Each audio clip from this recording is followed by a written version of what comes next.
બધાની દાનત ખરાબ, કોઈની દાનત સારી છે જ નહીં. અને આવતીકાલનું ભારત કેવું બનાવવું છે, આ દેશ કેવો બનાવવો છે, આપણા ઋષિ મુનિઓ મહાપુરુષો તો કેવો સરસ દેશ બનાવ્યો. આજે કઈક ખોટું કરીએ તો આપણને મનમાં તેમ થાય છે કે આવું ખોટું કરવું છે.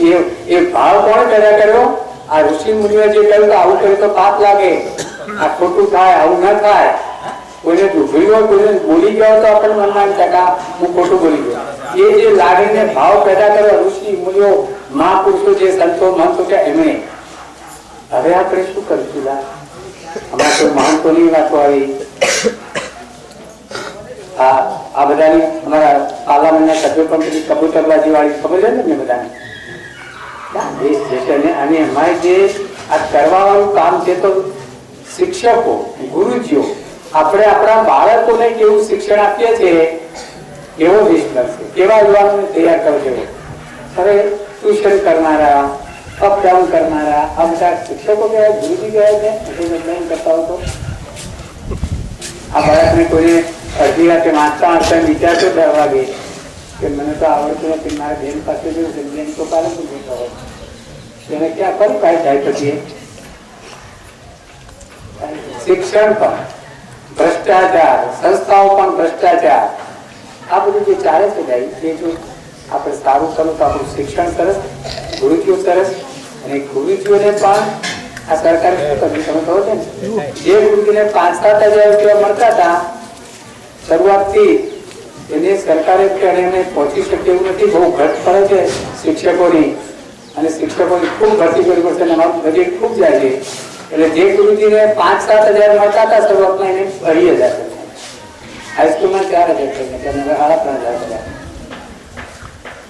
ગુરુજીને તો કોઈ ચિંતા ન રહે એટલું એને આપવું છે. કલેક્ટર કરતા પણ વધારે પગાર આપવાનો તો આપી, એને કોઈ ચિંતા ના રહે, એને ટ્યુશન ના કરવું પડે, બધા સમાજની સાથે સાહિત્ય રહી શકે, એવું ચિંતા મુક્ત થાય અને બાળકોને સારામાં સારી ભણાવી શકે. એ ચિંતન, એ જ મના, એવા જ ગુરુજી. નોકરી તો નહીં, ગુરુજી જોઈએ. જે બાળકોને ગામમાંથી નીકળતા હોય ગુરુજીનું વંદન કરવાનું મન થાય, કેવો પવિત્ર બેન છે, કેવા પવિત્ર બેન કે ભાઈ છે, એને વંદન કરવાનું મન થાય, એવા ગુરુજી. આવું જે દિવસ થશે એ દિવસ આ દેશ આગળ છે, તો આવતીકાલનું ભારત સરસ થશે. હા, એ દિવસે પછી આ માનો કે જે કોઈ કોન્ટ્રાક્ટર ભ્રષ્ટાચાર કરતો હોય, આ કોઈ અમલદારો ભ્રષ્ટાચાર કરતા હોય, બીજું કઈ થતું હોય, તેના મૂળમાં શિક્ષણ છે. જો ગુરુજી એને સારા શિક્ષણ આપ્યું હોત તો એ રસમ ના કરતો હોય. ગુરુજી એને સારું શિક્ષણ આપ્યું હોત તો એને હરામના પૈસા ખાવાનું મન ના થાય. ગુરુજી એને શિક્ષણ આપ્યું હોત તો બોલવામાં, ચાલવામાં, વિવેકી, વિનય બધી રીતે. કોઈ કચરો છોકરો ના પણ તેના મા બાપ જેને એને જન્મ આપ્યો છે એ મા બાપની સામે ગમે તે બોલે, મા બાપને અડધૂત કરે, મા બાપની સેવા ચાકરી કરે, એવો વિચાર ના આવતો. સરસ, આખો સમાજ સરસ, આખા યુવાનો સરસ.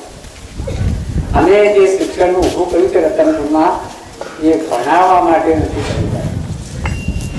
ભણાવવાનું કામ અમે જરૂર કરીએ છીએ, ભણાવવાનું કામ જરૂર કરે છે. એની બાળકો જે છે એને ભણવામાં પણ એ તેજસ્વી બને, સરસ એનું પરિણામ આવે એવો અમે જરૂર પ્રયાસ કરીએ છીએ.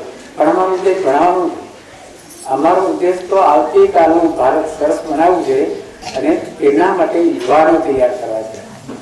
આ પણ યુવાનોની સરકારે, આઝાદીની સરકાર આવી ત્યારે ગામના નિર્માણ માટે INSOની રચના થઈ અને એ ત્યાં થાય છે. પણ એના નેજા નીચે આપણે આ કામ કરીએ. હું આશરે તો આપણો અમારા વિદ્યાર્થીઓમાં સવારે 5 વાગે ઉઠે છે, 6 વાગે પ્રાર્થના કરે. અમારે ત્યાં આવી મોટી આપણી રતનપુરની સંસ્થા જોઈ છે, એક પણ કર્મચારી નથી. સફાઈ વગેરે, જાદુ, પેશાબ ઘર, મેદાન વિધાનમાં કોઈ કર્મચારી નથી. બધું અમે જાતે વિદ્યાર્થીઓનું કાર્ય કરતા હોય. અરે ખેતરમાં બાજરી વાળી હોય તો 10 વીઘાનું ખેતર 2 કલાકમાં પૂરું. રામ રામ. તમારી પડોશમાં કોક દવા આવે છે ને, કલમ કરચીને ભરચી 3 અમે તૈયાર કરી છે છોકરાને. કલમ એટલે શું ખબર પડી ને, એમથી લખો છે ને લખવાનું કામ, પણ એટલી લખવાનું તો એની એક પ્રતિક છે. બાકી જ્ઞાનમાં પડતો વિદ્યાર્થી પાછો નહીં. અમારા વિદ્યાર્થીઓ ક્યાંય ઉપયોગમાં જાય તો પાછા નથી પડતા. કરચી એટલે કરચી ખબર છે ને, શીરો બીરો હલાવ આવે તો કઢૈયામાં આપણે ગોમ હારી કરી હોય તો કઢાઈ વાળો કડછી કે મોટી હોય ને કડછી. કડછી એટલે પાકશાસ્ત્ર. પાકશાસ્ત્ર એટલું રાંધવાનું નહીં, વૈશ્ય વૃત્તિ, વેપાર, ધંધો, ઉદ્યોગ એમાં પણ પાકડ નહીં. અને બરછી એટલે બરછી ખબર છે? બરછી કોઈના ઘેર છે નહીં? ભાલો, રાણા પ્રતાપનો ભાલો. ભાલો એટલે મારામારી શૌર્ય, ખમીર વાળા યુવાનો, બાયરા નહીં લા. સરસ જુવાનિયાઓ જોઈએ, તમારી ભાવના સરસ હોય, બધું જ હોય, પણ કઈ સાચી વાતમાં તમે બોલી ન શકો, કહી ન શકો, કે સાચી વાતમાં હિંમત ના કરી શકો કે બાયો કહેવાય, એ ના ચાલે. આવા યુવાનો તૈયાર કરીએ. કોઈ લોહી ભાડીના પાસે હું પાછા નહીં લા. અમારી ગૌશાળામાં કોઈ વાછરું કે ગાય મરી જાય છે, તેનું પોસ્ટમોર્ટમ વિદ્યાર્થીઓ કરે છે. કાપે, મોટું આ થયું ક્યાં, છાતી ક્યાં, ફેફસા ક્યાં, હૃદય ક્યાં, એ બધું જુએ છે. પેલું જાતે કાપતા તેને પછી આમ લોહી ભાડ્યું, તેનું ભાડીને માંસ ભાડી ગભરાઈ ના જાય. એમાં પણ ભલે અમે વ્યસનો નથી કરતા, માંસાહાર નથી કરતા, પણ માંસ ભાડીને પાછા ફાયદા નથી બનાવવા. આવી તારીખ એ ના સારું કહેતા છે ને. આપણા ગામમાં પણ સરસ થાય. આજે તો લાખો લાખો કરોડો કરોડો રૂપિયા પટેલ કહ્યું ને મળે છે. જરૂર એમાં ક્યાંક ક્યાંક દેખાવ માટે મોટા મોટા મહિલા સંમેલનો, ગરીબ મેળામાં બધા નામે કરોડો રૂપિયા ખોટા ખર્ચી નાખે છે સરકાર. મને ગમતું નથી. સારા કામો ઘણા થાય છે, એમાં કોઈ સવાલ જ નથી, પણ એ દેખાડા માટે પણ ના થાય. કરો ખર્ચો અને એને કરનાર. અને આપણે બધા ગાંઠ વાળી પડે કે અમે હરામનું ખાઈશું ને. આપણા ધર્મમાં તો એ ગયું છે ને, પણ મોટા ભાગના ને હરામનું ખાવાની વૃત્તિ છે. આમાંથી બકાસ થઈ કુસરત થાય. અને હમણાં થોડી વાત થઈ, તમને કંઈ ગ્રાન્ટો વગેરે નથી હોતું, ખરેખર તો પ્રજાના પ્રતિનિધિ આ બધું ધ્યાન રાખવું છે. માગ્યા કરવાનું ના, આપણે તો માગ્યા તો કરવાનું. આપણો કાગળ તો દેખાવો છે, પોતાનો કેરેક્ટર આને તમને લખ્યું હતું, માગ્યા કરવાનું. આપણે ના આપીશું, એ સિવાય સરકારમાંથી કરી શકીએ. અને હવે આપણે બધા પણ કેવા દુઃખી નથી. તમે આમ નવાહાની વસ્તી તો બહુ નાનું ગામ ને, 2000 થઈ છે કેટલું થઈ હવે?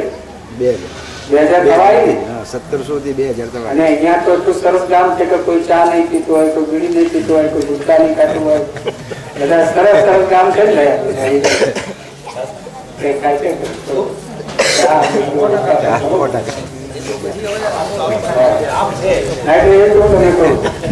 આપણા ગામમાં સરેરાશ 10 રૂપિયા વ્યસન ના ગણીએ અને 2000 વસ્તીના રોજના સરેરાશ 2000, કોઈના આવો થાય, વધારે થાય, ઓછા થાય, પણ 10 રૂપિયા ગણો તો 2000 ના ઉપર નીડું એટલે કેટલું થયું? રોજના 20,000 રૂપિયા ચા પાણી વ્યસનોમાં આપણે જાય. અને એક મહિનાના રોજના 20,000 એક મહિનાના કેટલા થયા? 6,60,000. અને 12 મહિનાના 12,72 કરોડ જેવા રૂપિયા, 75 લાખ રૂપિયા રોજ નવા રસ્તા બનાવો, રોજ આપણે પેલા કરી નાખો.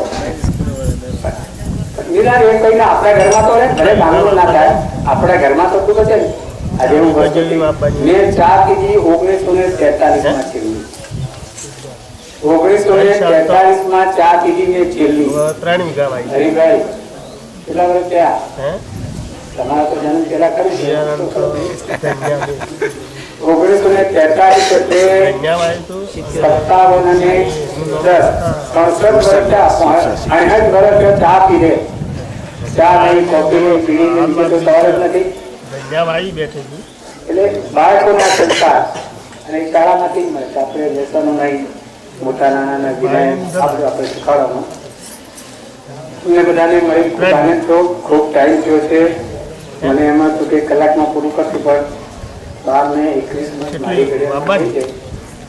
ખૂબ આનંદ થયો છે. સરસ ગામ છે. હરિભાઈના બધા તો બહુ જૂના મિત્રો. તારે વીજળી નહોતી, આ રોડ નહોતો, કશું જ નહોતું. ધીમે ધીમે રોડ થઈ ગયો, વીજળી થઈ ગઈ. આપણે બધા પણ 2 પાંદડે શીખી રહ્યા છીએ. અને ભગવાન આપણે એની શક્તિ બુદ્ધિ આપે કે ગામના માટે, સમાજ માટે કઈ કરતા. હે હરિભાઈ, અમારી કલ્પના તો બહુ જુદું